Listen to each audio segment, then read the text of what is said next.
வணக்கம், நான் உங்கள் மோகனா. 12/8/2025 செவ்வாய்க்கிழமை. வாங்க செய்திக்குள்ளார போகலாம்.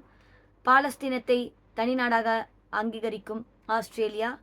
கான்போரா ஆகஸ்ட் 12. காசா மீது இஸ்ரேல் கடந்த 2023 அக்டோபர் மாதம் போர் தொடுத்தது. 22 மாதங்களாக தொடங்கும் இந்த போரில் இதுவரை 60,000க்கும் மேற்பட்டோர் பலியாகியுள்ளனர். லட்சக்கணக்கானோர் வீடுகளை இழந்து உணவுக்காக பிறரிடம் கையேந்தும் நிலை உள்ளது.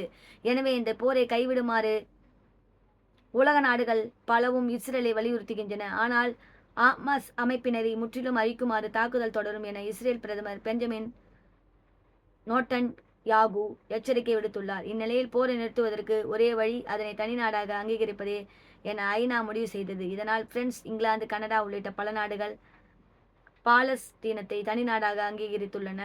தற்போது அந்த வரிசையில் ஆஸ்திரேலியாவில் இணைந்துள்ளது. அதே சமயம் ஹமாஸை ஆஸ்திரேலியா பயங்கரவாத அமைப்பாக அறிவித்துள்ளது.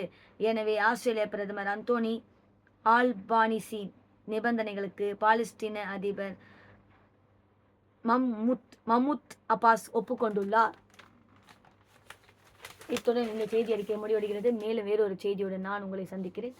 அதுவரை உங்களிடமிருந்து விடைபெறுவது உங்கள் மோகனா. நன்றி, வணக்கம்.